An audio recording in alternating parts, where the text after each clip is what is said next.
हरनाथाय ते नमः। जय श्री कुसुमहरा।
Thank you.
గురుదేవులకి జరుగుతున్నటువంటి సన్మానం అంతా కూడా శ్రీ హనుమాన్ సింగ్ గారు గోపాల్ బాబా దగ్గర నుంచి తీసుకొచ్చిన స్పీకర్ వల్ల ఈ శ్లోకం రావడం జరిగింది.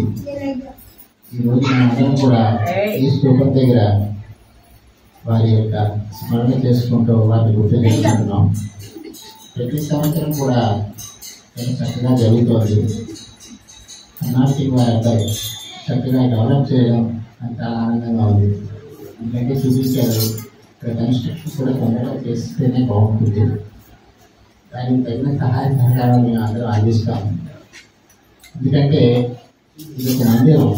ఈ మందిరం దగ్గర ఎలా అయితే షిరిడి సాయిబాబా యొక్క వారి సమాధి మందిరం దగ్గర మనం అందరం వెళ్ళి మన కోరికలు తీర్చుకుంటున్నాము, అలాగే గురుదేవుని యొక్క సమాధి మందిరం సంవత్సరానికి ఒకసారి కాకుండా ఎప్పుడు మనకి రావాలంటే అప్పుడు వచ్చేలా ఉండాలి. అటువంటి మందిరం రావాలని నేను కోరుకుంటున్నాను. మేమంతా లేకపోతే వారు చెప్పినటువంటి నామే రుచి, టీవీ దయ, సాధు సేవ ఈ మూడు కూడా ఇక్కడ నిరంతరం జరుగుతూ ఉండాలి.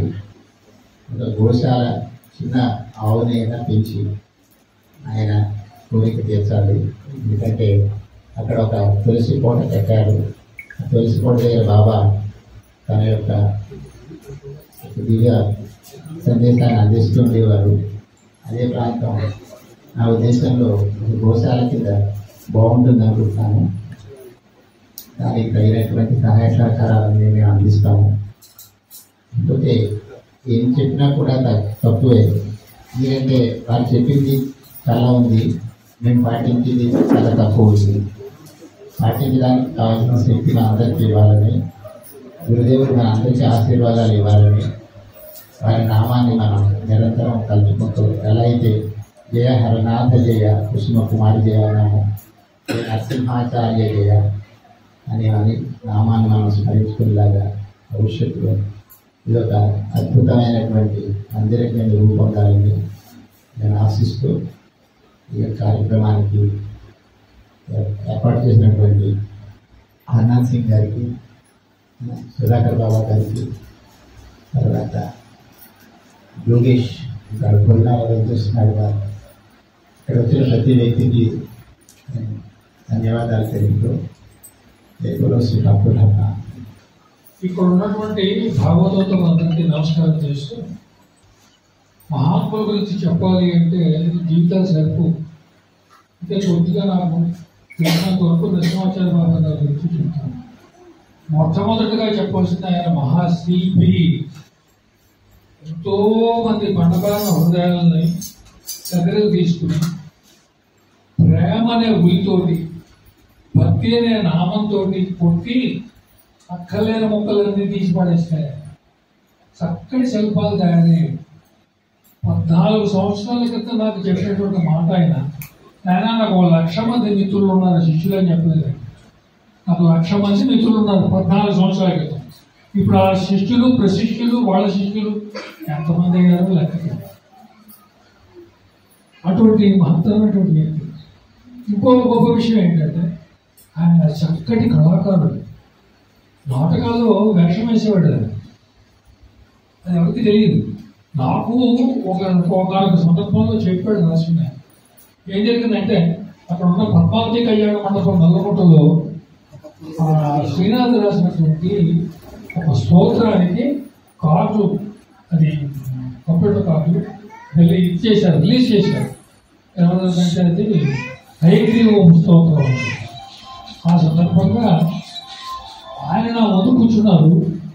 ముందుకు వెళ్ళి నల్లగా ఉన్నాడు ఒక ఆయన, జనంలో ఉన్నాడు. అంత ముసలైన ఆయన, అంత ముసలైన ఈయన ఆయన పాదాలకు వంగి నమస్కారం చేసేదో మాట్లాడింది. ఆయన నా గురువు గారు. ఆయన హరిశ్చంద్రుడి వేషం ఆయన వేస్తే నక్షత్రముడి వేషం నేను వేసేవాడిని చెప్పాను. అని చేత నాలో ఉన్న కళ అనేటువంటి ఒక హృదయాన్ని కూడా ఆయన నెమ్మదిగా స్పృశించారు. ఎందుకంటే సాహిత్యపరమైనటువంటి కొంచెం ఉత్సాహం, తర్వాత ఈ నాటకాల పట్టు మా చిన్నతనంలో సినిమాల్లో నాటకాలే వాటి పట్టు ఉన్నటువంటి ఇది ఆయన ఉంటే సృష్టించారు. నా అజ్ఞానం కొద్ది ఒక్క పద్యం చదివి వినిపించడం రికార్డు చేసుకుంటే ఆ రోజుని ఇది శాశ్వతంగా ఉండిపోయేది నా హృదయంలో. కానీ నేను అడగలేకపోయినా ఆ జ్ఞానం నాకు తెలియదు. ఈ రెండే కాకుండా ఆయన జ్ఞాని, ఎన్నో విషయాలు తెలుసుకుంటుంది. చైతన్య మహాప్రభువు నా మాయాపూర్ వెళ్ళి ఆయన అక్కడ ఏడుస్తూ బాధపడుతున్నట్ట. ఆ లోపల ఉన్న గురువు గారికి ఏం సంకల్పం ఉందో తెలియదు. ఒక కాషాయ వస్త్రం తీసుకొచ్చారు, నెత్తి మీద కప్పాడు. ఆ రకంగా ఆయన ఏంటంటే మహాత్ముల యొక్క ఆశీర్వచనం ఎప్పుడో పొందినటువంటి వాడు. అంత ఇది ఉన్నా కూడా ఎప్పుడు ఎవరికి ఏం చెప్పలేదని నాకు ఇలా కాషాయం చెప్పాను. ఎందుకో నా అదృష్టం కొద్ది కొడుకున్న ఈ విషయాలు ఆయన చెప్పడం జరిగింది. ఇంతేగానే ఆయన దగ్గర ఉన్నటువంటి విద్యలు చాలా. ఒక 40 రోజుల పాటు నాకు ఈ ధారణలో ప్రాబ్లం ఉండేది. అంత క్రితం యోగ సాధనలో మెడిటేషన్ చేస్తూ ఉండేవాడిని, నామం చేస్తూ ఉండేవాడిని. అది ఒక స్టేజ్కి వెళ్ళేప్పుడు ఏమవుతుందంటే మనిషికి నిద్ర తీసుకొచ్చేస్తుంది. నిద్ర తీసుకొచ్చి పడిపోతారు పక్కన. ఇది యోగ సమాధి అంటారు. అది యోగ సమాధి కాదు, సంపూర్ణమైన నిద్ర. ఆ ధారణ శక్తిని నిలబెట్టడం కోసం అని ఆయన 40 రోజుల పాటు వాళ్ళ పెద్దమ్మాయి శ్యామ గారి ఇంట్లో నా కూర్చోబెట్టుకుని పాదాల దగ్గర ఆయన చేస్తూ నా ప్రయత్నం ఇచ్చారు. అంతేకాదు బాబా లెటర్స్లో కొన్ని రహస్యాలు సందర్భం ఉన్నప్పుడు ఆయన నేను ఉన్నప్పుడు మాత్రమే ఆయన నాకు చెప్పడం జరిగింది. మరివరకు తెలివితో చెప్పినాను. అట్లాగే ఏంటంటే ఆయన ఒక టీచర్గా పనిచేసిన ఇది ఉంటుందండి. ఏ శిష్యుడికి ఎవరికి ఏది ఎంత అవసరమో అంతే చెప్పేవాడు తప్ప 2 విషయం చెప్పేవాడు కాదు. అందుకే మీకు తెలిసింది నాకు తెలియదు, నాకు తెలిసింది మీకు. ఇప్పుడు ఆయన దగ్గర ఎన్నో అనుభూతులు పొందిన మహాత్ముడు చెప్పాడు. ఆయన పరీక్ష పేపర్ దిద్దుతో ఉన్నప్పుడు తిరగేసి ముందు లాస్ట్ క్వశ్చన్ నుంచి దిద్దేవాట. ఎందుకంటే ముందు పేరు చూస్తే ఎవరైనా కొంచెం ప్రేమ ఉంటుంది కదా కొంత మీద, వాళ్ళ మీద దృష్టి పెట్టి ఏమైనా మార్పులు ఒకటి ఎక్కువ పడతాయి. ఇలాంటి అనుభూతులు ఎంతో మందికి పెంచాడు. ఆయన ఏదో ఎక్కువ తెలుస్తాను నేను అనుకోవట్లేదు. నేను మీ దగ్గర తెలుసుకోవాల్సింది చాలా ఉంది. ఎందుకంటే నేను 96లో వచ్చాను నరసింహాచార్య దగ్గర. మీరు చాలా ఏళ్ళ నుంచి ఆయనతో పరిచయం, ఆయన అనుభూతులు పంచుకుంటున్న వాడు. ఇటువంటి సమావేశాల్లో ఆయన జ్ఞానానికి పనికొచ్చేటువంటి విషయాలు ఏం చెప్పాడు అనేటువంటిది మనం ఒకసారి చర్చ చేస్తే అందరికీ ఉపయోగంగా ఉంటుంది. ఆయన లీలలు అందరికీ తెలుసు. ఎంతోమందికి రోగాలు తగ్గించాడు, ఎంతోమందికి కష్టాల్లో ఉన్నటువంటి వాళ్ళకి సాయం చేశాడు. ఎందుకు నా రోగమే తగ్గించాడు. 7-8 సంవత్సరాలు బ్రాంకైటిస్ ప్రాబ్లంతో మంచం మీద లేవలేని పరిస్థితి దగ్గర తీసుకుని వీటి మీద రాసి దీక్ష ఇచ్చి 40 రోజులు రానాయన ఇక్కడ కనుక 40 రోజుల కనుక 100 రోజులు. ఆ రకంగా ఆయన కృపాపేక్షను నా మీద మొట్టమొదటిసారి పడ్డ జరిగింది. ఎవరిని తిట్టినట్టుగా నాకు ఎక్కడ దాకలేదు. ఆయన దగ్గరగా చాలా కాలం ఉన్నాను. ఉన్న తక్కువ కాలం అయినా ఉన్న కాలం అంతా ఆయన దగ్గరే ఉన్నాను. 6ంటికి ఆఫీస్ అవ్వగానే 6 దగ్గర నుంచి 8 దాకా వాడి ఇంట్లో భజన జరిగింది. ఆ భజన కట్టింది చేస్తుంది. बोलो श्री ठाकुर हनुमान की जय, माता वसुदेव की जय। अभय प्रदातम आनंद धामेश्वरम अनसूय सुपूजिता आचार्य देवं प्रणमाम्यहम्। आत्मज्योति स्वरूपं च సగోచరం కాంతిపుంజం విరాట్ దేహం వందేహం శ్రీహరప్రభుం కాంతిపుంజం విరాట్ దేహం కాంతబాబా ప్రణమామ్యహం. మాతృదేవో భవ, పితృదేవో భవ, ఆచార్య దేవో భవ అంది మన మీద. అతిథులుగా ఈరోజు ఈ గ్రామానికి విచ్చేసి ప్రతి సంవత్సరం జరుపుకునే విధంగా ఈ యొక్క మహత్తర కార్యక్రమానికి మీరందరూ చేయూతనిచ్చుచున్న తీరు, దానికి మేము సర్వదా కృతజ్ఞులు. ఆ మహాపురుషులు, పుణ్యపురుషులు, మరి ఈ పనికిరాని మాటల కన్నా పనికొచ్చే మాటలు ఏంటంటే ఆయన యొక్క దివ్యనామస్మరణ. మా నాన్నగారు వాళ్ళంతా మేము కుసుమారావు భక్తులమే, కానీ మట్టిలో కలిసిపోయి మా అక్క ఈరోజు వచ్చింది అనుకో శాలతో సత్కారం చేస్తాను కార్యక్రమం అంటాం. నేను పుట్టినప్పుడు మా అక్క 6-7 ఏళ్ళది. అయితే అక్కడ కూడా వరంగల్ జిల్లాలో నేను పుట్టినాను. ఇక్కడ నుంచి పూజ్యపాత్రులు సంజీవయ్య గారు, మా సుబ్బారావు బాబా గారి గురుగారు హర్నాథ్ అని పేరు పెట్టమన్నారట. బిందెలు పట్టుకొని ఊరిపోతున్నాడంటే మా మేనత్తకు చెప్పనికి రాదు పేరు. ఏం పేరు పెట్టినారమ్మా మేము అన్నదంటే ఏదో హరినాటట అని అనేదట. మా అక్క ఎప్పుడు చెప్పేది నిన్న అనే మాట్లాడేది చెప్పేది.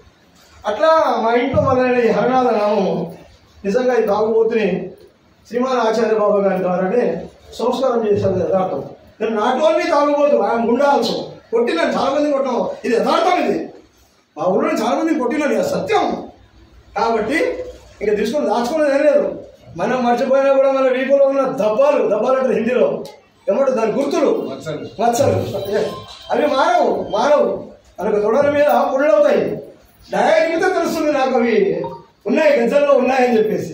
కాబట్టి అది ఎవరిది వాళ్ళకి తెలుసు. దర్శనం దాన్ని పక్కన పెడతాం. అలా మొదలైన ఈ ప్రేమతత్వము మరి శ్రీమాన్ ఆచార్య బాబా గారు వారి యొక్క అభిప్రాయాన్ని ఇక్కడ వచ్చినప్పుడు చెట్టు కింద కూర్చొని ఆ రోజు ఉన్నవాళ్ళు ఉన్నారు, విన్నవాళ్ళు ఉన్నారు, ప్రత్యక్షంగా వారి శిష్యగణం ఉన్నది, నన్ను నడిపిస్తున్న వారు కూడా ఉన్నారు. క్లియర్గా ఆయన అడిగాము, బాబాజీ మీ తదనంతరం నాకు ఒక స్మారకం కావాలి. ఇది మై డిమాండ్. ఎందుకంటే అప్పటికే 10-12 ఏళ్ళు సేవ చేసినాం ఆయనకి. మిగతా మాకు అందరికీ హక్కు ఉండదా అని నేను అడిగాను. ఇక్కడే కూర్చున్నా, భవాని ఎక్కడ పోయింది, భవాని అడిగాం. నా చేతిలో ఏమీ లేదు, మా ఊరిని అడగండి అని చెప్పాడు. స్వయంగా ఆయన తన స్వవిషయాన్ని ఎక్కడ చెప్పలేదు. మీరు నా ద్వారా ఏమైనా చేయాలనుకుంటే మా మురడి అనుమతి, వాళ్ళ కొడుకుల పేరు చెప్పలేదు, ఎవరి పేరు చెప్పలేదు. ఆ తర్వాత మేమన్నాం వారి అంత్యక్రియలు ఇక్కడ జరుపుదామని చెప్పాము. శ్రీనాథ్ గారు ఏమన్నారంటే అక్కడ హర్నాథ్ సింగ్ నీళ్లు అవన్నీ, ఎందుకంటే సాంప్రదాయమైన కుటుంబము, బ్రాహ్మణ సాంప్రదాయము, మునకలు ఉంటాయి, 100, 1000, 108, 1008 మునకలు ఉంటాయి. మరి అక్కడ వాటర్ ఫెసిలిటీ ఉంటే అన్నీ ప్రొవైడ్ చేస్తామన్నా. లేదు బాగుండదు, సరే ఇక్కడ చేసేసుకుందాము, సరే దానికోసం తర్వాత ఆలోచన చేద్దామన్నాం. మురళి గారింట్లో కూర్చున్నాం. శిరీష గారు, బద్దకే బాబా, సుధాకర్ బాబా, మిగతా బాబాలందరూ కూర్చొని ససేమిరా అంటారు ఎవరు కూడా. ఎందుకనంటే ఇది ఒక పవిత్రమైనది. ఎందుకంటే వారి హృదయ పుష్పాన్ని తీసుకొని వచ్చి ఒక చోట ప్రతిష్ఠించాలంటే ఈరోజు మనకు తెలుసు రాకంచర్లో ఏం జరుగుతూ ఉంది. 400 ఎకరాలు పంచిన వారికి అక్కడ స్థానం లేదు. ఇది మనం తెలుసుకున్న, మన ప్రక్షాళన చేపట్టే సమాజం ఇది. 400 ఎకరాలు ధారదత్తం చేసిన ఒక మహాత్ముడికి ఒక స్మారకం కడతామంటే అక్కడి వాళ్ళందరూ నథింగ్, ఇక్కడ కట్టడానికి వీల్లేదు. ఇది మనం చూస్తున్నాం. దానికోసం ప్రత్యక్షంగా పోటీలు పడతా ఉన్నాం. ఈరోజు చేస్తూ ఉంది. ఒక్కడ కాకుండా ఇంకా బ్రహ్మాండంగా ఇంకో చోట అవుతుంది. సరే ఆ రోజు ఆ విషయాన్ని నేను ప్రస్తావించినప్పుడు వీళ్ళందరూ కాదంటే, సరే బద్దకయ్య బాబా గారు ఇది మంచి పనే కదా, నేను ఒక పుస్తకంలో చదివాను, ఆత్మలు దేహాలు, ఆత్మ దేహానంతరం. శ్రీ కుసుమేశ్వరుడు అన్నాడు, నా దేహం నన్ను పరిమితంగా ఉంచుతుంది, ఎప్పుడైతే నేను ఈ దేహాన్ని వదులుతానో అప్పుడు నేను అంతటా మీ అందరితో చాలా స్వతంత్రంగా తిరుగుతాను. నేను ఇప్పుడు బంధించబడి ఉన్నానని చెప్పేసి చెప్పారు, లేఖల్లో రాశారు. ఇది క్లియర్ కట్. కాబట్టి ఇది కూడా అలాగే జరిగింది. ఆ రోజు మరి వాళ్ళు ఏం ఆలోచన చేశారు, కుటుంబీకులంతా కూర్చొని 3 పార్ట్స్ చేశారు. ఒక పార్ట్ బృందావనము, ఒక పార్ట్ సోనామికి అనంతకుండము, 3వ పార్ట్ అప్పటికి గోపాల్ బాబా వారింట్లో ఫైట్ చేసి, ఎందుకంటే వాళ్ళు చేస్తున్న ఆలోచన ఏదైతే ఉందో అది మంచిదే, ఒక సత్కార్యానికి అది మూలమవుతుంది. ఇక్కడ మొక్కిన వాళ్ళు ఉన్నారు, ఫలితం వస్తుంది. ఇప్పుడు దానికి ఏదో పెద్ద పబ్లిసిటీ చేసి అక్కడ పోయి మొక్కితే మాకు కోట్లు వస్తాయి, అక్కడ పోతే నాకు కొంచెం కాంప్లెక్స్లు అయితే అని చెప్పేసి దానికి పబ్లిసిటీ చేయాల్సిన అవసరం లేదు. అందరికీ తెలుసు శ్రీమాన్ ఆచార్య బాబు వెంకటరమణ బాబా మొన్న నవదీప భావంలో చెప్పారు. అమ్మగారు అన్నారు శైలజమ్మ గారు, అందరికీ ఉన్నాయి లీలలు, కాకపోతే ఏంటంటే ప్రకటితం చేయాల్సిన అవసరం ఏముంది? మనందరూ బాబానే లీలామయుడు. ప్రతి ఒక్కరికి ఏదో ఒక చోట సందర్భంలో చచ్చిన నా కూతురు బతుకుంది, ఇక్కడ ఉంది, ప్రత్యక్షంగా ఈరోజు వచ్చింది. చచ్చిపోయిన అనుకున్నా నేను, అమ్మవాడు బతికి వచ్చారు, హైదరాబాద్కి రా చేరుకున్నాను. 22 years ఈరోజు. మరి మాకు చేయూతలు ఇచ్చి నేను వాళ్ళ మీద అరుస్తాను, ఎందుకంటే నాకు స్వతంత్రం ఉంది, అలవాటు పడ్డాను నేను. కాబట్టి అది అందరికీ కాదు, అందరితో ఫైట్ చేయము. ఒకటి మీద ప్రేమ ఉండదు, వాళ్ళ దగ్గర మనం ఫైట్ చేస్తూ ఉంటాం. బాబా ఈరోజు మళ్ళీ రాదు, మా హృదయం మీద చెప్పుకోవాలనుకుంటే చేత కాకుండా ఉన్నాము. 3 రోజుల నుంచి పడుకునే ఉన్నాము. ఈ రోజు వరకు అసలు ఉంటామో లేదో అనుకుంటాం, ఒక్కోసారి పరిస్థితి అలా ఉంటుంది. కాబట్టి ఏదేమైనా మరి వారి యొక్క మహత్తర కార్యక్రమానికి దాదాపు ఇప్పుడు 20 రోజుల నుంచి పాడడం అంటే ఎవరికి గొంతులు ఉండట్లేదు. నవదీపానికి వెళ్ళొచ్చాక పాడుతున్నాము, కానీ ఆయాసపడుతున్నాం. అయినా సరే ఒక మహత్కారాన్ని, ఒక సత్కారాన్ని అందరూ కలిసి దిగ్విజయం చేయాలి. మనలో కూడా దూరంతో కూడుకున్నది. మరి మేము కూడా ఇంతే దూరం నుంచి వందలాది ప్రోగ్రామ్స్ వస్తున్నాం. ఒక్కసారి మమ్మల్ని గుర్తు చేసుకోండి. మేము కూడా ఇదే 27 సంవత్సరాలుగా ఇంతే దూరం నుండి మేము చాలా కార్యక్రమాలు, ఎక్కడ షాద్నగర్, వికారాబాద్, పరిగి, ఎక్కడని కాదు. ఇప్పుడంటే కొద్దిగా దేహం ఆరోగ్యంగా లేదు కాబట్టి ఈవెన్ బడిని పెట్టి నేను బతకాయ బాబా రాలేకుంటూ అన్నాను. హర్నాసికి రావట్లేదు, 1000 రూపాయలు ఖర్చు పెట్టుకొని శుభ్రాలకు పౌర్ణములకు ఎందుకన్నారు బతకాయ బాబా అన్నాను నేను. సరే వచ్చారు, నా అదృష్టం బాగుంది. నాకు మీ యొక్క ప్రేమ, అభిమానము, మీ యొక్క సహకారము, ఈ కార్యక్రమాన్ని దిగ్విజయం చేయాలన్న సత్సంకల్పము, ఇవన్నీ కూడా వెలిసి మనం ఏం చేస్తున్నాయంటే నడిపిస్తున్నాయి. ఒక్కడు ఏం చేయలేడు. నేను రోజు వచ్చి కూర్చొని ఇక్కడ నామం చేసినా కూడా ఈ ఆనందం రాదు. అందరం గ్యాదర్ అయితేనే ఆనందం వస్తుంది. ఇంకా దీన్ని మనం పెంచుకుందాం. అందుకే బాబా చెప్పినట్టు నిన్న మొన్నటి వరకు అది కూడా లేదు. వర్షంలో ఎట్లా చేయాలనే పరిస్థితి కూడా ఏర్పడ్డాయి కొన్ని సందర్భాల్లో. ఇప్పుడు కనీసం ఒక 30-40 మందిని కూర్చొని చేయగలుగుతున్నాము. రేపు 200 మంది కూర్చునే విధంగా ప్లాన్ చేసుకుందాము. ఏమైనా కుసుమారావు శ్రీమాన్ ఆచార్య బాబా గారు ఎన్నో ఊర్లలో వెళ్ళారు. ఎన్నో గ్రామాలకి, నంద్యాల కావచ్చు, కామారెడ్డి కావచ్చు, కామారెడ్డి నుంచి వచ్చారు. అక్కడ ఆయన టీచర్గా పనిచేస్తున్నప్పుడు ఆ ఊర్లో 100 ఊర్లలో భజన చేశారు. ఆ 100 ఊర్లలో ఒకే ఒక కుటుంబం ఉంది, అది కామారెడ్డిలో ఉంది. ఇది బండ్లగూడలో ఉంది. సంజయ్ సార్ గారు పెట్టిన బీజం ఏదైతే ఉందో అది కొంతవరకు మట్టిలో కలిసిపోయింది. తర్వాత ఆచార్య బాబా గారు దాన్ని మళ్ళీ లైవ్ చేశారు. లైవ్ చేసిన తర్వాత మళ్ళీ మేము అందరం వచ్చాము. ఆచార్య బాబా శుక్రవారాలు, పౌర్ణములు అన్నీ వచ్చాము. ఈరోజు అందరం కూడా దాదాపు ఒక 50 మంది 20 మంది కూర్చొని ఇక్కడ భజన చేస్తున్నామంటే ఆ శ్రీమాన్ ఆచార్య బాబు గారి యొక్క సంకల్పము, వారి ఆశీస్సు. కాబట్టి మీరు మా యొక్క వెన్నంటి ఉండి మమ్మల్ని నడిపిస్తున్నారు, మాకు చేయూతనిస్తున్నారు, మమ్మల్ని భరిస్తున్నారు. ముఖ్యంగా అరుణా సింగ్ లాంటి వాడు మా కొడుకే అంటాడు, నాయన నిన్న ఎవడు భరిస్తున్నాడు, అందుకే ఎవడు ఉన్నాడు, అందరూ పారిపోతారు అంటున్నాడు. ఇది నాకు సత్య ప్రామాణికంగా తెలిసిన విషయాలు. ఏదేమైనా ఈరోజు గురుదేవుల యొక్క దివ్యాశీస్సులు